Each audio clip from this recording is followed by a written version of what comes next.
The database came back empty. Not a partial match, not a near miss, not a degraded sample that needed reprocessing. Empty, zero. A DNA profile extracted from the rear entry point of Nancy Guthrie's home, collected by forensic technicians who understood exactly what they had, preserved under chain of custody conditions that met federal evidentiary standards, submitted to the most comprehensive criminal DNA database in the world, and the answer that came back was nothing. No match. In the Nancy Guthrie investigation, that result, that single word, zero, was the moment that divided the case into two distinct chapters. Everything that came before it had been building toward what investigators hoped would be a straightforward identification, a profile in the national database, a prior conviction, a name attached to the biological material left at the scene of a woman's abduction, a door that opened directly into an answer. CODIS returned zero. The door stayed closed. And then a forensic analyst in the FBI's laboratory looked at the profile, looked at the result, looked at the investigators waiting for news, and said something that has since become one of the defining statements of this entire investigation. Now we start genealogy. 3 words. A pivot. A shift from the most established forensic identification tool in American law enforcement to a methodology that is newer, more complex, more ethically contested, and, in the cases where it has been applied, devastatingly effective. The same technique that identified the Golden State Killer after decades. The same technique that has closed cold cases that every conventional investigative method had declared permanently unsolvable. The same technique that works not by finding the perpetrator's DNA in a database but by finding their cousins, their second cousins, their third cousins once removed. Building a family tree from the outside in, from distant branches toward the trunk, until the name at the center becomes visible.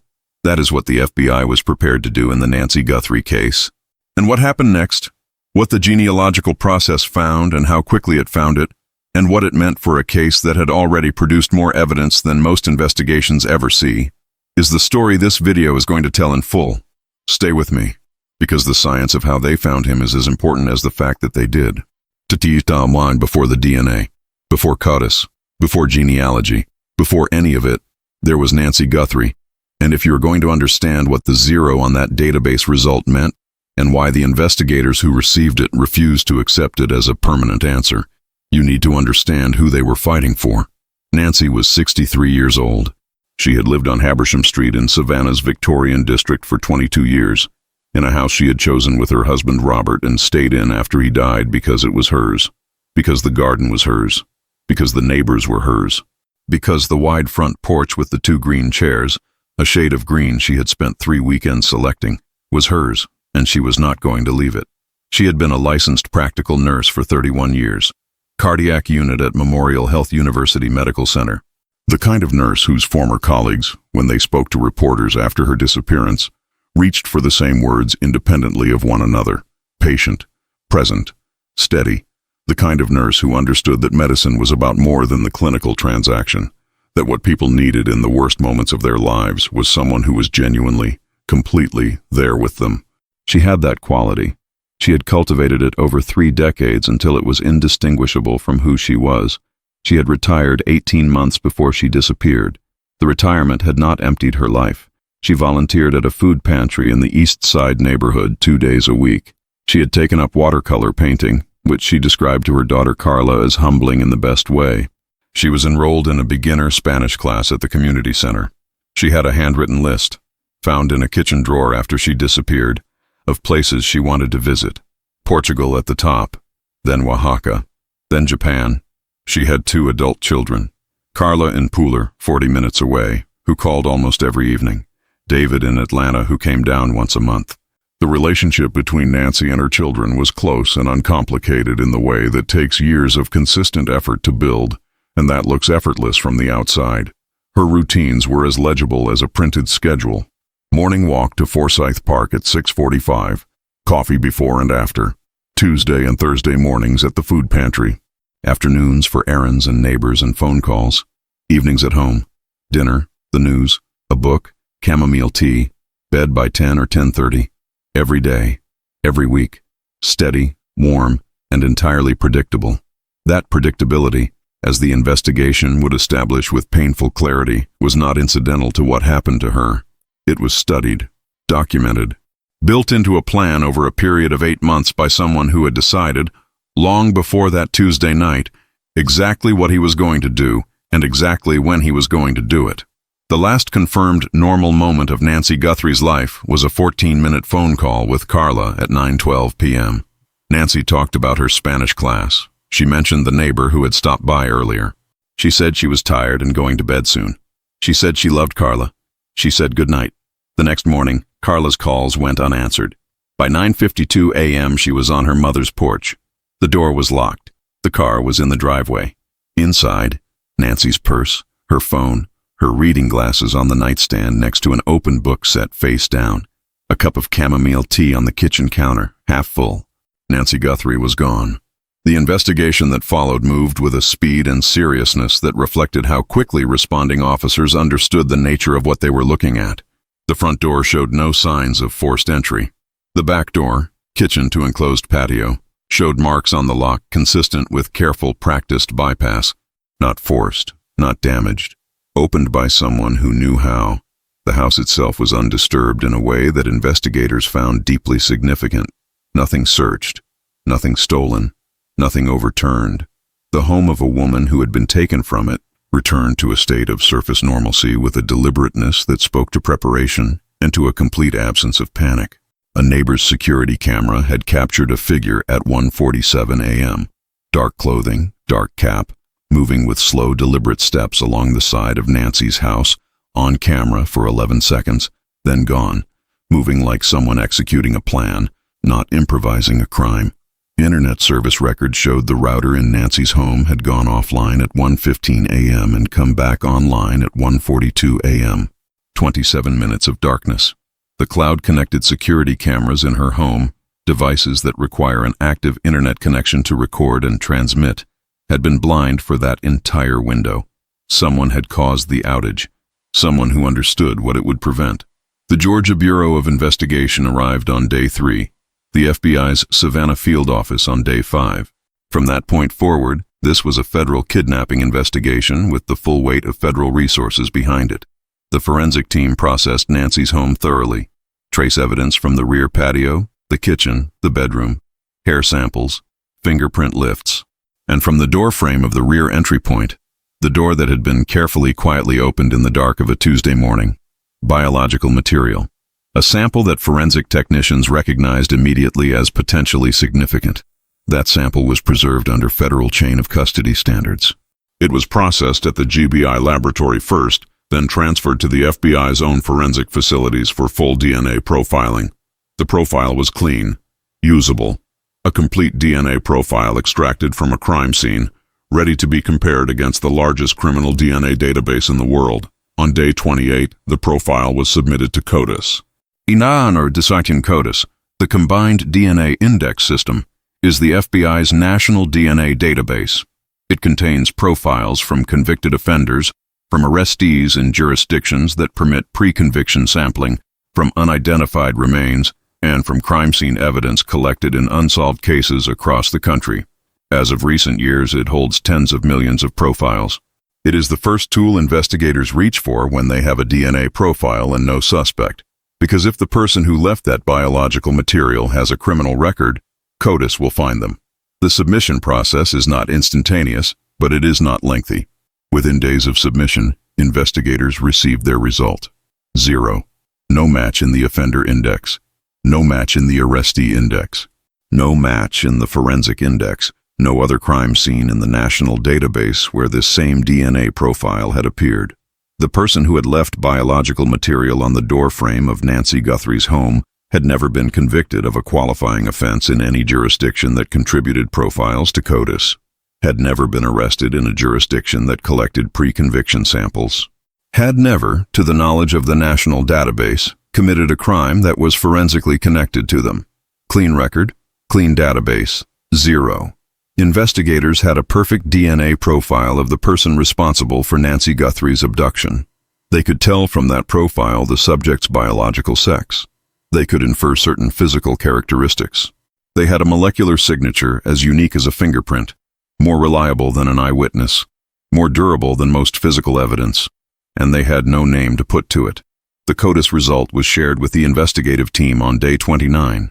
The meeting in which that result was delivered has been described, by sources familiar with the investigation, as one of the quieter moments of the case, not because anyone was defeated, but because everyone in the room understood that the path forward had just become significantly more complex.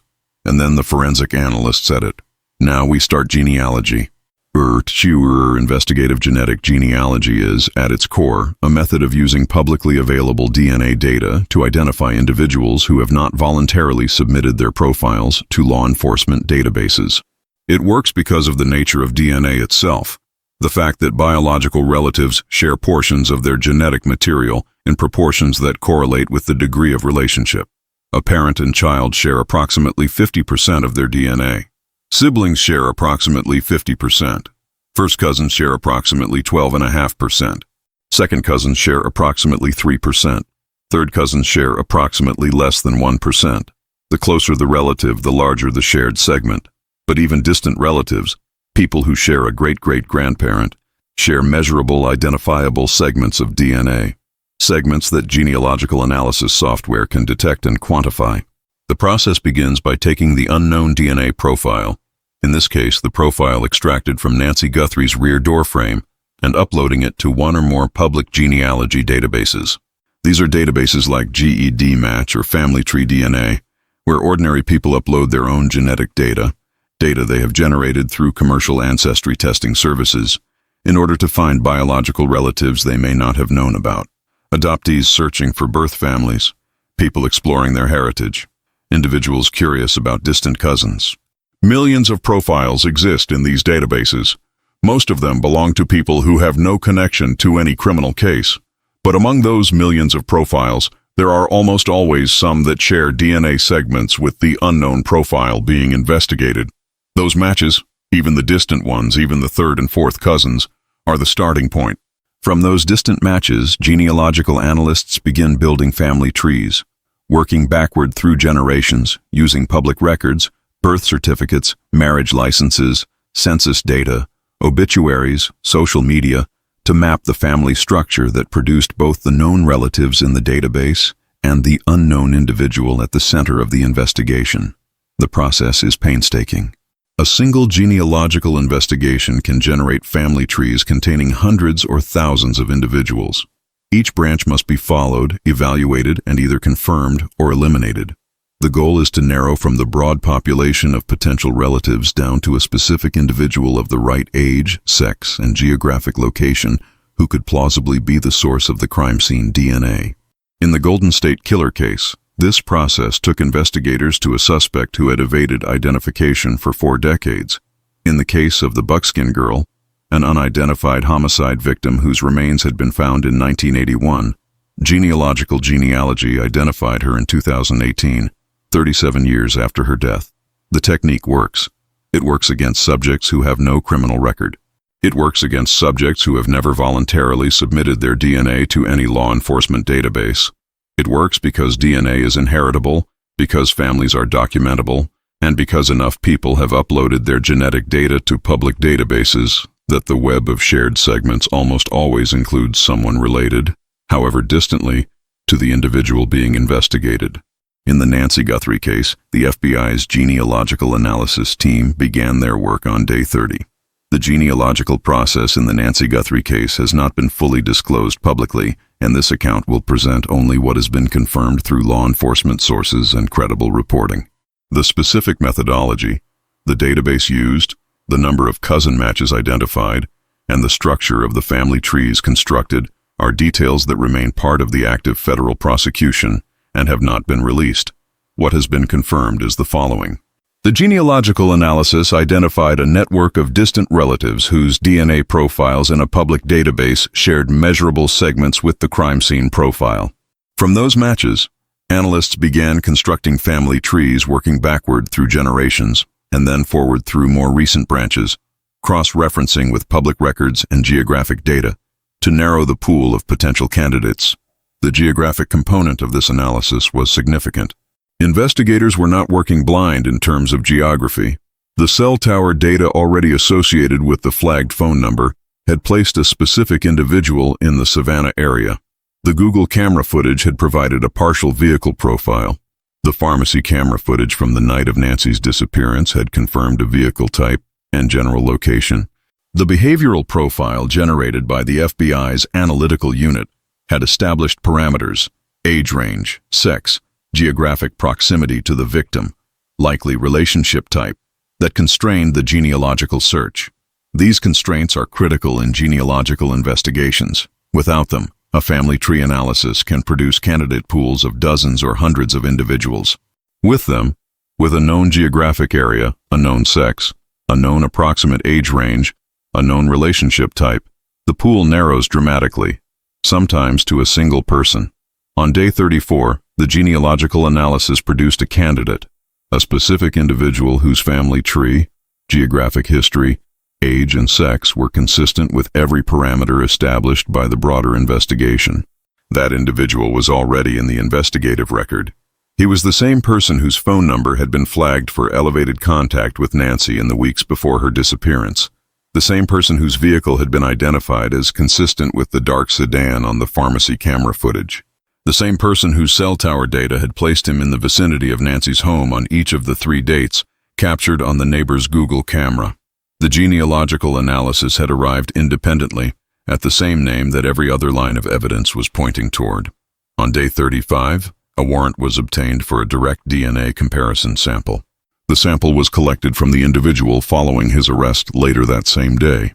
The comparison between the crime scene DNA profile and the directly collected sample was conducted on an expedited basis. The result came back on day 41. It was not 0. It was a match. The confirmation of the DNA match on day 41 was announced at a federal press conference attended by the U.S. Attorney for the Southern District of Georgia, representatives of the Chatham County Sheriff's Office, GBI officials, and members of the FBI's Savannah Field Office. The U.S. Attorney addressed the genealogical component of the investigation directly and specifically. She said that when CODIS returned 0, investigators did not treat that result as a dead end. She said they treated it as a direction. She said that the application of investigative genetic genealogy to the crime scene DNA profile, combined with the geographic and behavioral parameters already established through conventional investigation, had produced a candidate identification in 4 days. 4 days.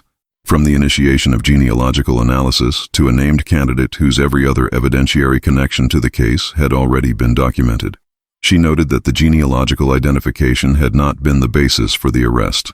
The arrest had been based on the full evidentiary picture, the phone records, the device search history traced to the IP address, the cell tower data, the vehicle identification through multiple independent camera sources, and the device contents, including organized notes, photographs of Nancy's property taken across multiple seasons, and communications that forensic analysts had characterized as documenting the progression of the planning. The genealogical analysis had confirmed the direction of the investigation. The direct DNA comparison had confirmed the match. She said, "Investigative genetic genealogy is not a shortcut. It is a tool. And in this case, it was a tool that pointed, with precision, to the same individual that every other tool in this investigation had already identified. The individual in custody is a 61-year-old man. He had known Nancy Guthrie for approximately 9 years through community volunteering. He had no criminal record. Nothing in any publicly accessible database that would have given Nancy or anyone around her a reason for concern. His DNA was on the doorframe of her home. His search history, 8 months of research traced to his IP address, documented the planning of what happened to her. His cell phone had been in her neighborhood on 3 separate surveillance occasions in the 6 days before she disappeared. His vehicle had been captured on multiple independent cameras in the area on the night she was taken. He is being held without bail. Federal charges have been filed. His attorney has entered a not guilty plea. No trial date has been set. Nancy Guthrie has not been found. Searches of geographic areas identified through the data on his seized device continue. As of the most recent reporting, those searches have not produced publicly disclosed results. The significance of the genealogical component of this investigation extends beyond the Nancy Guthrie case. It extends to every cold case sitting in evidence storage with a DNA profile and no CODIS match. Every unsolved homicide from the 1980s or 1990s where the perpetrator had no prior record and left no trail in the criminal database system. Every case that was filed, archived, and periodically revisited by investigators who had run out of conventional options. The Golden State Killer had evaded identification for more than 40 years. 40 years of crimes, 40 years of investigation, 40 years of a DNA profile that matched nothing in CODIS. One genealogical analysis, and he was identified within weeks. That is the power of this technique. And it is the reason that the forensic analyst's 3 words, "Now we start genealogy," carry the weight they do in the context of this investigation and in the broader context of what forensic science can now do. CODIS returning 0 is no longer a permanent dead end. It is a detour, a longer road, a more complex process, but not an end. Every person who has committed a violent crime and believes they are safe from identification because they have no prior record and no DNA in any law enforcement database should understand that the public genealogy databases, the ones filled with ordinary people curious about their heritage and their distant relatives, those databases are growing every year. The web of shared DNA segments connecting the general population to each other is expanding with every new profile uploaded. The odds that a violent offender has no relatives anywhere in those databases, no cousins, no second cousins, no third cousins who got a commercial ancestry test for a birthday present and uploaded their results, those odds decrease every year. They approach, over time, something very close to 0, the same 0 that CODIS returned, but pointing in the opposite direction. There are 3 specific lessons from the Nancy Guthrie case, and from the genealogical phase of this investigation in particular, that carry real, practical significance beyond the case itself. The first lesson is about what DNA evidence means in the modern investigative landscape. In the past, a DNA profile from a crime scene was only as valuable as the database it was compared against. If the perpetrator had no prior convictions, the profile was a dead end. Many people, including apparently the person responsible for what happened to Nancy Guthrie, may have understood this and factored it into their assessment of their own risk of identification. No record, no CODIS match, no identification. That calculation is no longer valid. Investigative genetic genealogy has fundamentally changed what it means to leave DNA at a crime scene. The biological material you leave behind is not compared only against criminals. It is compared against your family. The ordinary people in your family who uploaded their DNA out of curiosity. The cousin you haven't spoken to in 15 years. The great aunt who wanted to know about her heritage. Every one of them is a potential thread that leads back to you. This is not a theoretical risk. This is how a case that returned 0 on CODIS was solved in 4 days. The second lesson concerns the value of patience in investigation. The CODIS result in this case came back on day 29. The arrest came on day 35. Between those 2 dates, investigators did not slow down. They did not accept the 0 as an answer. They pivoted, immediately, professionally, with full resources, to a methodology that could answer the question that CODIS could not. The lesson for anyone following this case, and for anyone who cares about cases like this, is that the absence of an immediate forensic identification is not the same as the absence of a path to identification. The families of victims whose cases have gone cold, whose DNA evidence sits in a laboratory with no match in any database, should know this.